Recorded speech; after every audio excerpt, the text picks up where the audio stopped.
It's perhaps peak hockey time right now, and the sport certainly has gotten a huge push from Alex Ovechkin's record setting goal on Sunday. The regular season ends next week, and on the college side, we've got the Frozen Four tonight starting in St. Louis. How better to heat up the ice on the Sports Media Pod than bringing in ESPN's John Buccigross? Bucci Main, welcome to SBJ Land. Great to be here. Looking forward to another Frozen Four. This will be my 12th. My first was 2013, so this is a cool week. It helps my NHL stuff in the future. I see these kids when they're young, and then when they make the league, I can kind of harken back to weeks like this. Well, before we get to the Frozen Four, I got to start with Ovi, and full credit to you, basically calling this feat a decade ago, and it wasn't certain by any stretch. But how great was it for hockey and just sports in general to see him break the career scoring record in front of the great one? Yeah, I don't think there's too many sports records that the public really rallies around anymore. Certainly when I was a kid, Henry Aaron broke Babe Ruth's record when I guess I would have been 8 years old. So that was obviously a big deal. Football doesn't seem to care about records, touchdown passes. Who has the most touchdown passes? I'm not even sure right now. When LeBron broke Kareem Abdul-Jabbar's record, it's okay, but it's not a big deal. It's like home run records and goals. Those are the two ones. I think golf majors, tennis majors, because they're drawn out, you can see them come and you can anticipate them. So, yeah, I thought it was unique to have this goal record, like a home run record. And it was really cool. Every other goal record in NHL history was always held by a Canadian. So this is the first time someone other than a Canadian holds the all-time goal scored record. So it shows you how international the game has become. Of course, the grace from Gretzky, who learned it from Bobby Orr and Gordie Howe, and that's been a great part of hockey is the humility of Canadians and how they're able to accept this and make it really a great celebration for the sport. But beyond the record-setting goal, with playoffs just around the corner, as you mentioned, the season's ending next week, does this give the NHL playoffs a needed boost in terms of visibility, promotion? Like, regular season numbers are down about 10% in the US. How does this drive momentum? Yeah, you hope it gets eyeballs towards the sport. Four Nations got some amazing numbers, the Four Nation tournament. So you hope that maybe that propelled some. I haven't seen, the numbers since then. But hockey is one of those sports with a high inventory product where there's a lot of games. Sometimes it might feel like wallpaper, hard to figure out what are the special games. And certainly Four Nations was that. There's obviously the patriotic side to it and really an all-star game that wasn't. And then, of course, Alex Ovechkin chasing the record. So, we'll see. I think in the end, sports fans now ever more so are more about concentrated tournaments that mean a lot. And so the 2-month tournament for the NHL is you hope that they're back for that. It's like March Madness, and those numbers were amazing. I see, the women's, 8.5 million people watch the women's final. That's a big number. I know it's down from Caitlin Clark, but that's Haley's comment. That's a big number for women's national championship game. I guess the men's did really well. So I think sports fans like tournaments. They like concentrated passion, stuff that really matters. And I think they question regular season sports, except for football, of course, the freak in the room, the once a week event, as opposed to baseball games every day, basketball. These guys have to pace themselves. They can't go crazy. I'm hoping for another strong tournament. Again, now there's 5 Canadian teams. That's not good for our business in the US. It's good for Sportsnet in Canada. But, that does have a drag on ratings. It's just a fact. Well, you do talk about that. A lot of Canadian teams, I could think the Canadians might be knocking out the Rangers here from the playoffs. Yeah. No. I know it's a sensitive topic, Molly. I know. Like you said, if you're Rogers in Canada or RDS, that's great news. But, ESPN, losing the New York market's going to be pretty huge potentially. Absolutely. Again, the first round, we're not exclusive. I'm surprised. And I would think the next time that whether it's us or TNT, we need exclusive playoff games. We just can't sacrifice a round where these big markets can watch on their regional sports network, whether it's Philadelphia, Boston, Detroit, New York, especially. So I wonder if that'll change next time. But yeah, so luckily though, I think Toronto and Edmonton actually surprised. I remember the first year of our deal, and Edmonton wasn't on ESPN Plus. It's like, well, we don't want to show Canadian teams because, historically they don't rate on television. So we threw this Edmonton Buffalo game on, and I did it, which shows you how much they didn't really care about it. And I did the game with Callahan, and it got like a record number of streams for the week for the whole ESPN Plus. You're like, whoa, I guess a hockey fan will find Connor McDavid. So you wonder now, have we done a better job? We've had hockey on ESPN for a while now. Is Connor McDavid big enough? Is Austin Matthews big enough? Is the brand of the Montreal Canadiens in that arena big enough we can market that and get people to say, hey, this is going to be a fun watch. This crowd in Montreal is the best crowd in hockey. It's like a chorus, it's like a symphony of human beings creating this incredible backdrop of drama and emotion. And that's what we got to push and sell. And I think, okay, this is a good TV show. I've been writing it for 20 years on my ESPN column. They're not games anymore; they're TV shows. That's what sports is, and we have to make the best TV show that we can.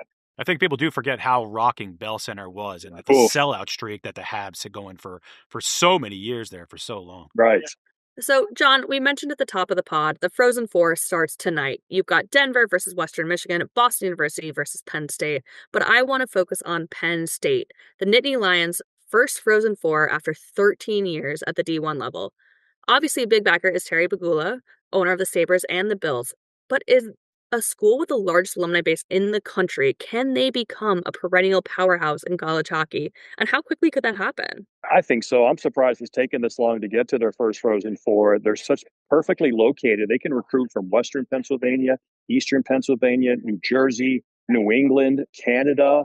It's not a far drive from Toronto, and they have Canadians on their roster. So where they're geographically located, it should be just a very rich bed for them to draw from. And of course, being the Big Ten, the national brand, which is so huge. I'm glad when they got in. I root for obviously ratings and good television. So to have a couple of blue bloods like Denver and Boston University, then have two newcomers, Western Michigan, and of course a brand like Penn State with the Big Ten and the alumni base you talked about. And my goodness, I assume they're going to be the loudest fan group at tonight for the doubleheader tonight in night one of the Frozen Four. Yeah, I'm looking forward to hearing how many Penn State fans are there. So it should be a very rich environment for Penn State to continue this. Maybe this would be kind of the hyper speed they need now to start drafting like these first round picks. They quite haven't gotten the high end talent yet to come to Penn State yet. But certainly Terry Pegula stepped up, wrote that giant check. Over a decade ago to fund the men and women's program and to build the rink. All these D1 schools or want D1 hockey, like Illinois or UNLV. It's like, why doesn't this school start D1 hockey? Why doesn't this school? Well, you have to write a check for $100 million. Okay, you got to find someone who's going to build a rink and then fund these scholarships in perpetuity. There's 18 scholarships, and that's a lot. So he did it, and it's not as easy as it sounds. And obviously, cost overruns, and he picked it up, and he's a proud Penn State Nittany Lion. He's involved. And so, but yeah, I am glad Penn State is there, but I am a bit surprised. Like you said, I think this should vault them to a different stratosphere and start getting some really high-end guys. John, do you think name, image, and likeness has had the impact on college hockey that it's had on sports like hoops and football? Quietly and a little bit. Certainly some of these schools are starting funds through their alumni. Some set them up as charitable contributions to get the tax deduction, and they're handing out checks throughout this season to players after games, which is certainly obviously fine now. Again, other schools are trying to catch up.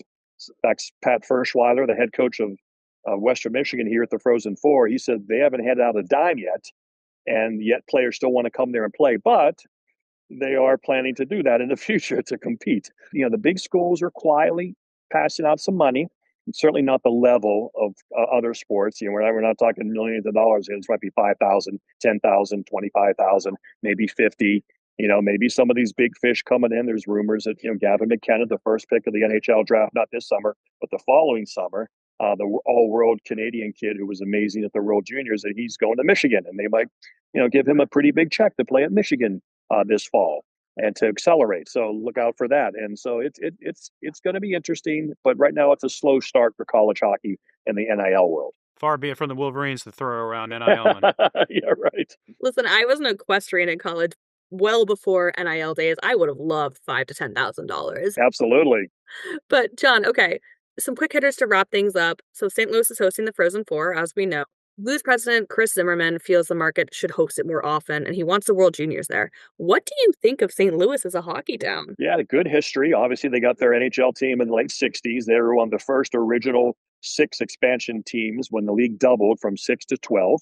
And they had instant success because what they did, they put all the 6 expansion teams in the same division, in the same conference, and then all the original 6 in the other conference. So when you got to a Stanley Cup final, it was basically over. But the Blues were there the very first year. So it was that was one, the league hasn't always been good with expansion teams. All sports leagues, they're better now. You want to make them good as soon as you can. You want to gain traction in your new markets, as opposed to the old days when they would lose for a decade and sometimes not survive. Atlanta Flames, Atlanta Thrashers. But now with the Vegas and with that example of an aggressive expansion draft, you can get good quickly.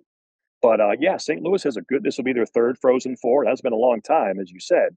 But it's a good market, centrally located. They have slowly getting some D1 hockey involved with Lindenwood.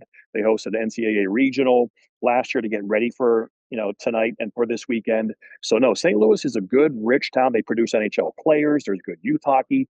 Obviously, it's a great sporting town and really a two sport town. So for hockey to grow there, it makes sense, right? No NFL team and no NBA team, just the Cardinals and the Blues. And so I like it, and I think a World Junior would be a great get for them.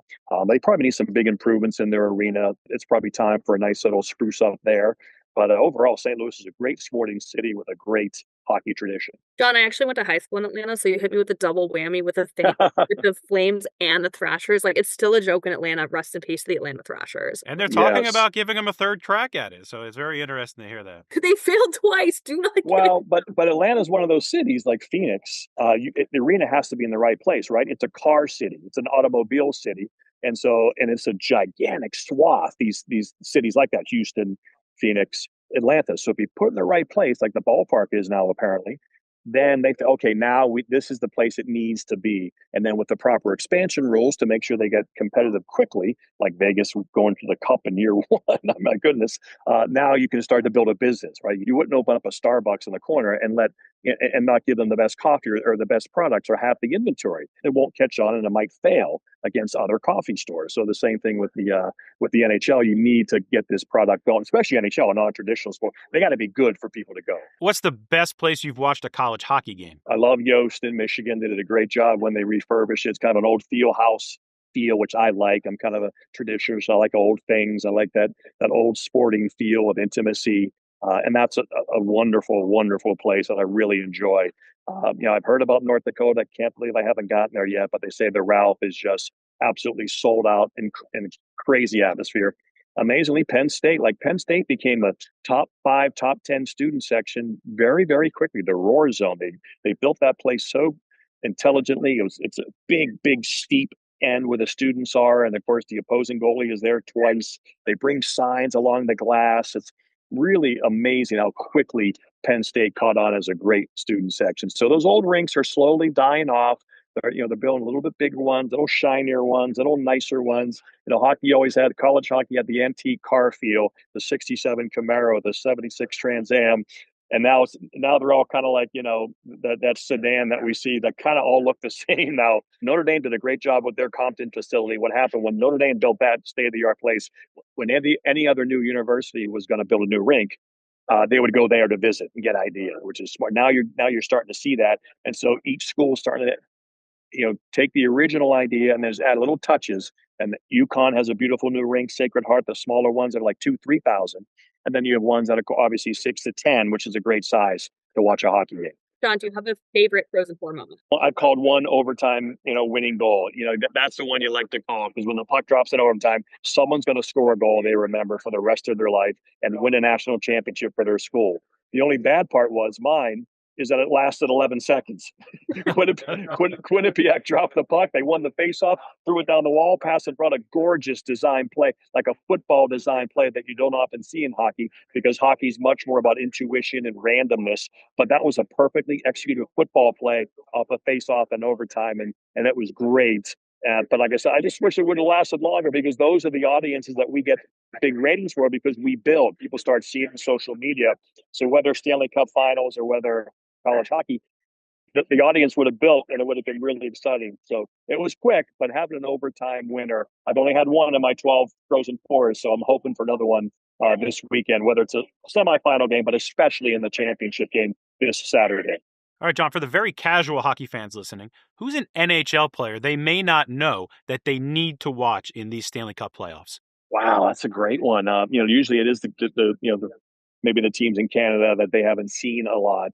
In Montreal has a really fun team. Cole Caulfield, a guy I covered in college hockey with Wisconsin, is just a real exciting one-time slap shot kind of guy. And of course, out west, Quentin Byfield maybe is a name that I'll bring up. He's LA Kings. Obviously, a lot of people in the East are in bed, but he has scored some really acrobatic, athletic goals this year, one-handed. So Quentin Byfield, especially if they play Connor McDavid and the Oilers in the first round, which looks like they will for the fourth straight year, Quentin Byfield's a kind of an athletic guy I would look for. The Wayne Gretzky trade rivalry. I didn't know I needed. That's right. But all right, John, last question, and then we'll get you out of here. Hockey's coming back to the Olympics. What does that mean for the sport? Yeah, best on best. We saw it with Four Nations, what it does, the patriotic aspect, to get the best players against each other, but play like it's life and death. The all-star games in all sports are obviously passe. People do not enjoy watching that. They want to watch athletes give their all in highly competitive life or death situations, and the Olympics will do that. Being in Italy this time, the time difference isn't terrible like it has been the last few Olympics, and so it's going to be great for Connor McDavid and all these guys. The Four Nations was great, and it was a little better than people expected. I thought it would be like that. I thought there'd be fights. I thought there'd be injuries, which there were. And of course, the Olympics, there won't be fights. There's different rules. International hockey doesn't have, fighting. But it's going to be phenomenal for the game. Like, a couple years ago, I was watching the World Cup final. I would never watch the World Cup or soccer final, but it was on, and I was watching. And there's these superstar soccer players that I had never heard of, but I was introduced to, and now that I know. So that should happen for the casual fan as well. They'll be introduced to the game at that level, and it should only help us. It's been too long. It's the one minus mark in Gary Bettman's administration that not enough best on best the last decade to help grow the game for the superstars. Well, looking forward to it. And John, thank you so much for joining us, ESPN's resident hockey expert. Enjoy the Frozen Four. Big fan of Sports Business Journal. Thanks for including me.